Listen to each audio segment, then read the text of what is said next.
Hi guys, it's Christine with This Girl Hikes, and in this video I'm going to go through with you the items that I had packed for my food and water for the Pacific Crest Trail.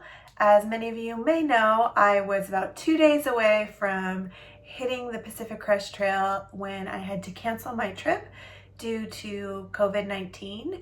And so my backpack was fully packed and ready to go.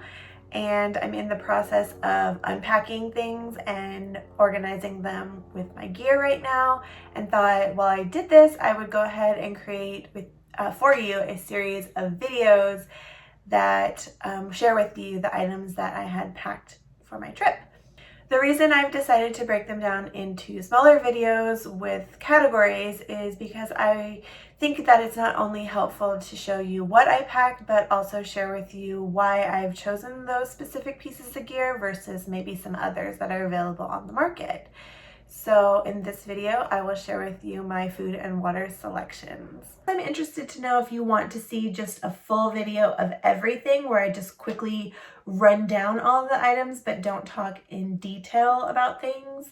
Let me know if that's helpful for you or interesting, and I'll be happy to put that together.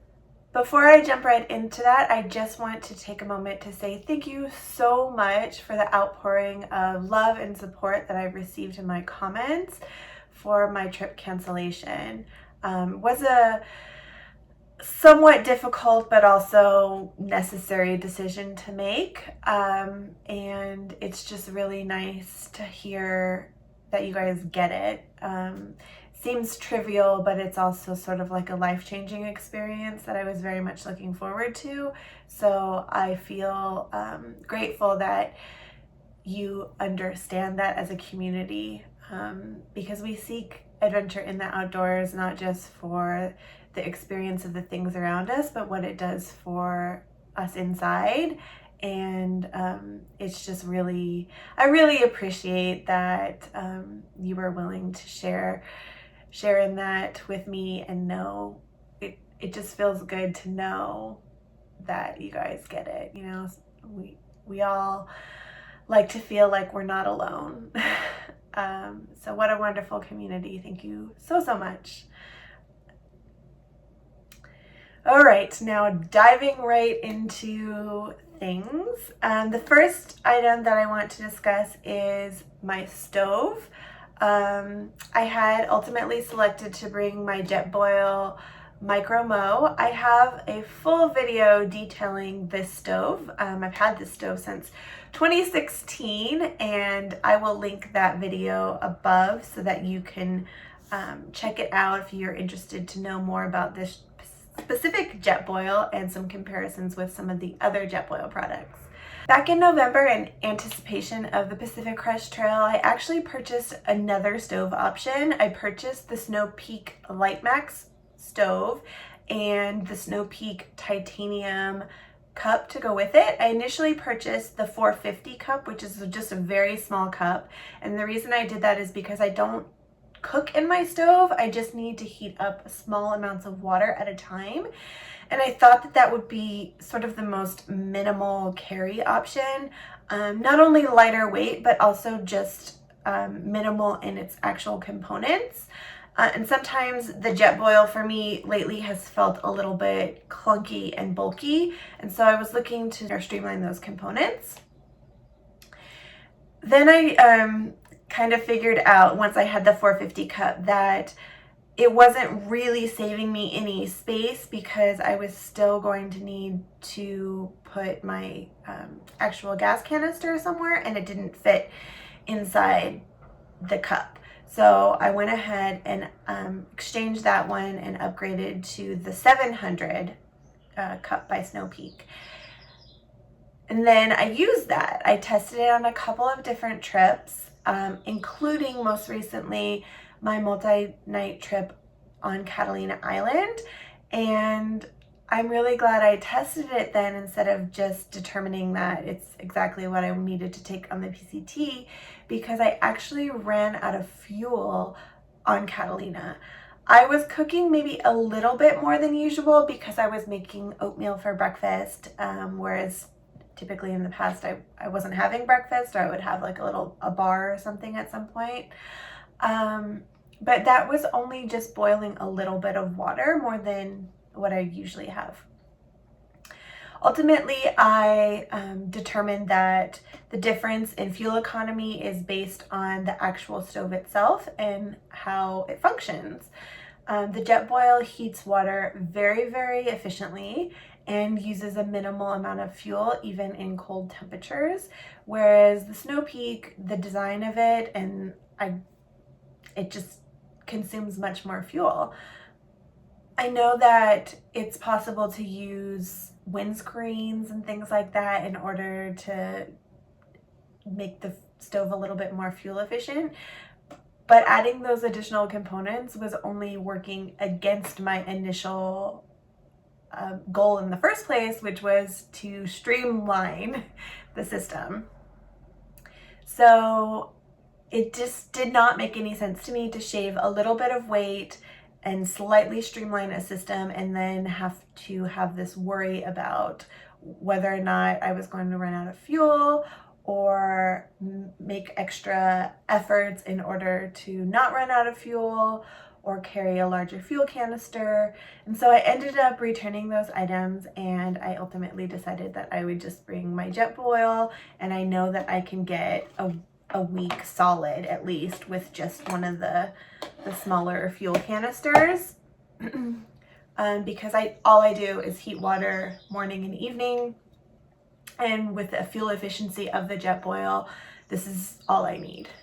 The only other food item I have is my GSI Outdoors long handle spoon.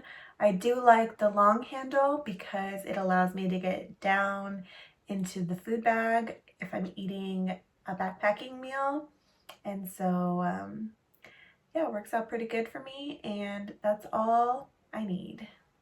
Moving on to water storage and water filtration. I did go ahead and pick up the Sawyer Squeeze. To be honest, I have never used the Sawyer Squeeze before. I have had a couple of Sawyer Minis in the past. I froze both of those, and I've also had the Katadyn Be-Free, which I've been very happy with. I used that for the entirety of 2019 and I think half of 2018 too.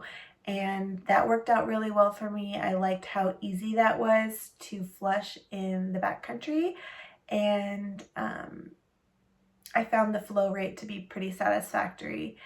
However, I think I may have frozen that one in Scotland, or maybe got quite close to freezing with it, and did not want to risk taking it with me on the Pacific Crest Trail when I know very well that a number of the water sources, especially to start, are in cow grazing areas, and so that was not a risk I was willing to take, and just went ahead and picked up the Sawyer Squeeze. And the reason I did this instead of purchasing a new filter for my Katadyn Be-Free is simply because of what I selected for my vessels for water, which were the smart water bottles, versus in the past I was using my Katadyn Be-Free in combination with Nalgene's. And I really do like Nalgene's. They are long lasting. You can really put them through a lot of abuse and they'll last for a long time. And an additional feature that I do like about the Nalgene's is that if it's particularly cold, you can boil water in them and use them in your sleeping bag as sort of a hot water bottle to warm things up. Something that you're not really able to do with a smart water bottle, but on a day-to-day basis, covering that many miles, these are significantly lighter. And the added benefit of having the Sawyer Squeeze in combination with these is that you can simply thread the squeeze onto the top of the water bottle, and now you're able to drink directly through this method versus having to filter the water into the vessel first. So having that flexibility was the reason I decided to go ahead and go with the Sawyer Squeeze. So I determined that I would take with me Actually, to start, I was going to take 2 of these 1-liter size smart water bottles, simply because we've had a lot of rain recently in Southern California and the water sources are looking quite plentiful, and I figured I could pick up a couple of additional smart water bottles if I needed to up my water storage.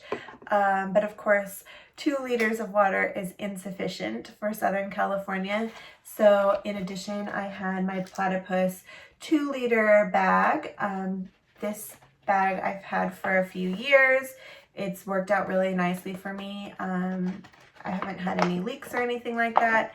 And what I like about this particular style is that the bottom of it expands, and then once it's full of water, which it won't do right now because it doesn't have water in it, but it'll stand up on the bottom here. And so instead of constantly having to lay it down, it's just kind of nice to have a vessel that has the ability to stand. It did not come with this cap on it. This is one of the sport caps from the smart water bottles, and I switched this out because I feel like it gives me a little bit more control with when I use it to pour than just having a typical twist cap on the top of it. I also picked up the 700 milliliter sport bottle of the smart water, and this bottle was intended to use in my front shoulder pocket of my backpack so that I could have water accessible at all times. A couple years ago, moved away from using a hose as a water as a way to drink water while I'm hiking, just because I just don't feel like it's as hygienic as some of these other options. I do like to be able to clean everything out really good, and I personally am hesitant about having a hose because I feel like it can harbor bacteria and mold, and so that's why I opt not to use it. Also, if it does get really cold, I've had it happen in the past where water can freeze in the tube and then you really can't drink your water. So yeah, this is the method that I like to use, and really that's what's most common, I think, nowadays with thru hikers anyway. Something that I've never used before, but I did pick up in response to COVID-19 when I was thinking that it would still be okay for me to go out on trail, but wanted to take an additional precaution, is I picked up Aquamira drops.